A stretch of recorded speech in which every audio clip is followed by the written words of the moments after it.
As Max has pointed out 38 times, yes, I am recording. It is for something that I have to do as a teacher. I am not sending it out publicly. You cannot go look at this on YouTube or Instagram Live. So you guys go home and you're recording my child. This is for something that I have to do as a teacher. Alright? So don't worry. Your information will not be leaked. Alright? Number 2. Second hand of business. Today, you will be writing 5 to 8 sentences. 5 to 8 sentences on the history of American football. There are 3 videos that we've already watched in this class to explain to you and help you write the 5 to 8 sentences. Are we copying everything they say? No, we're looking at it and putting it in our own words. 5 to 8 sentences. Make sure your grammar is good. If you need help, you can absolutely use it. Make sense? 5 to 8. Don't come to me with 3 sentences. This is good enough. No. 5 to 8. You guys know how to count all the way up to 8. I told you, this is 6th grade.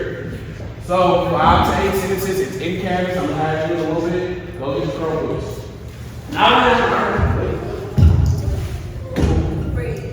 All right, a little bit.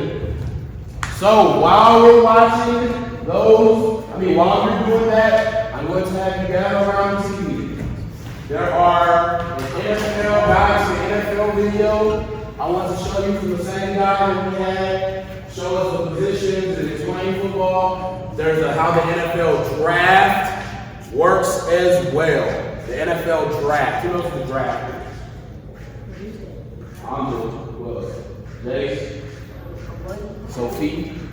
You know what the draft, the NFL draft is? It's when a team in the NFL picks a player from college and they say, hey, come play for my professional team.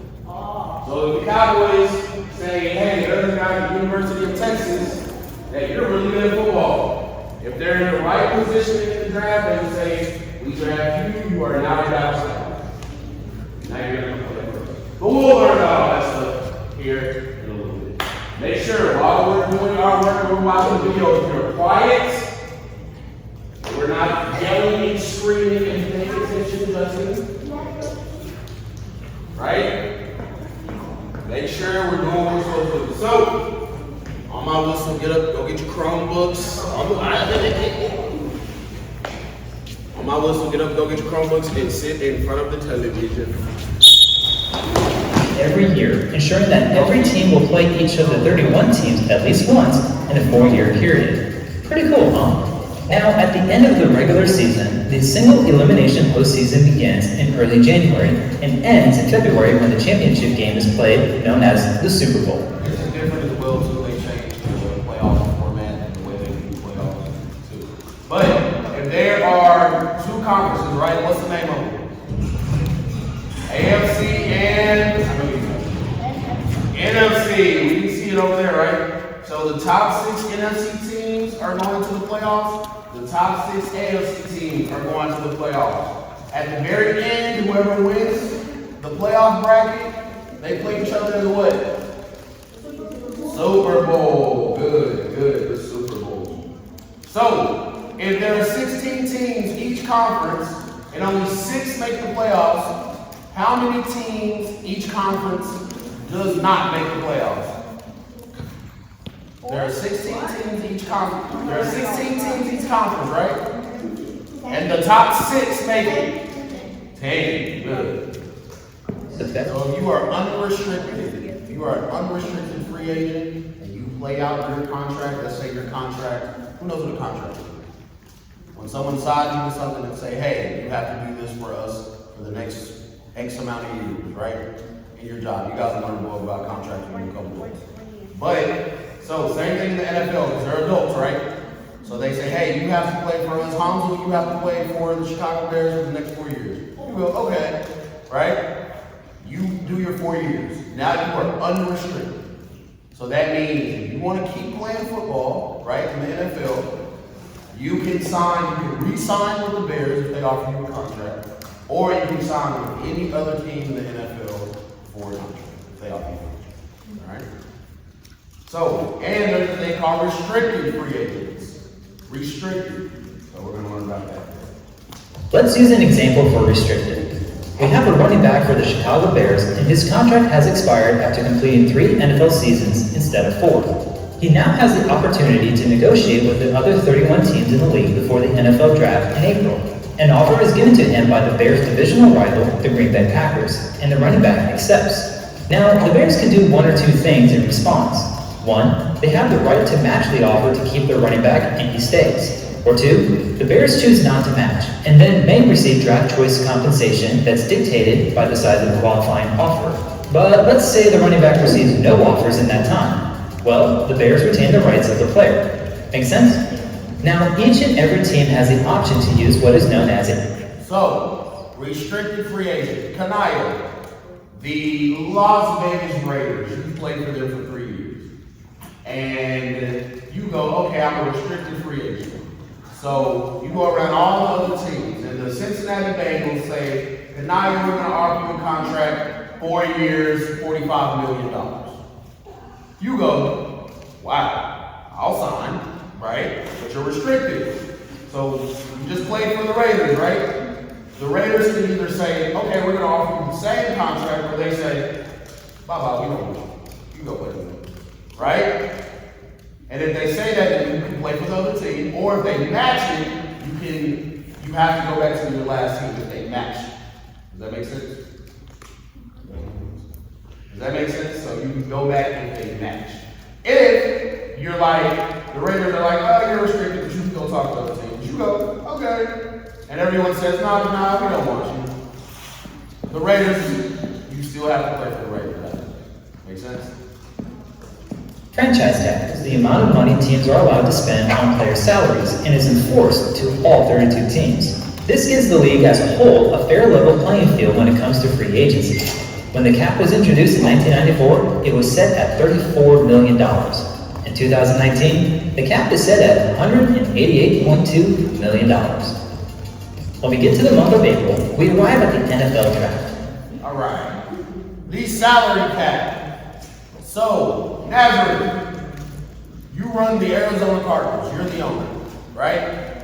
And the NFL says it's 2025. Our salary cap is $200 million, right? So that means whatever you give your players, because the owner pays the players. Who knows who Jerry Jones is? Right?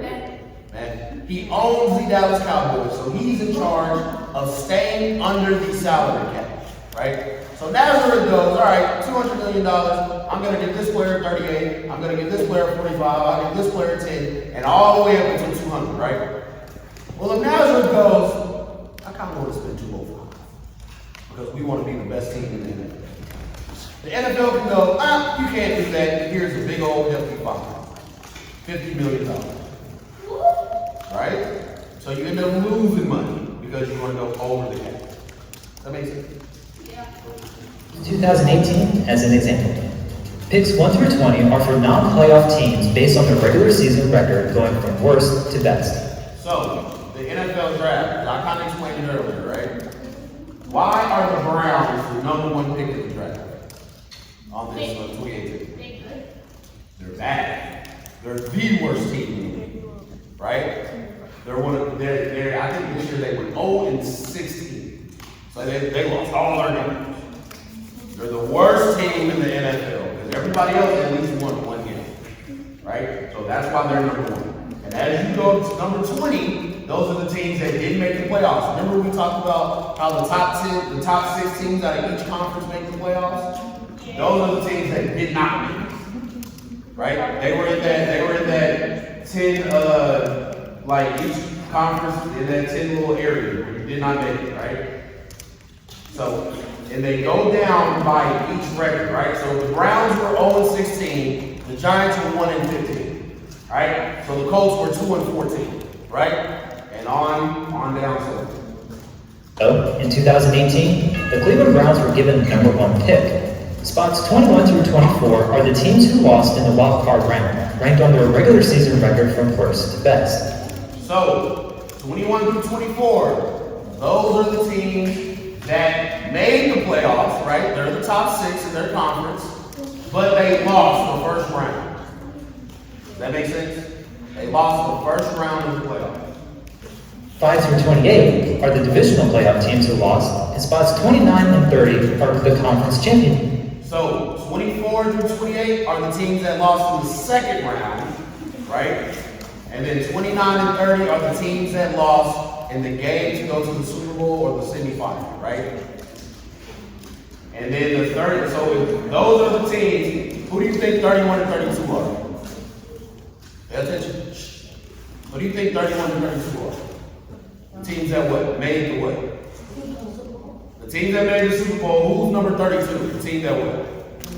Won, right? Because we're going from number 1 is the worst, and then the best is 32. Why do you think they do it like that? Say again.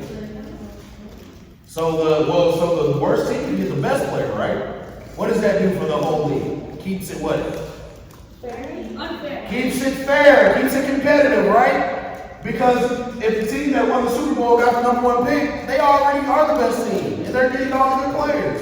So what's that going to do for the rest of the team?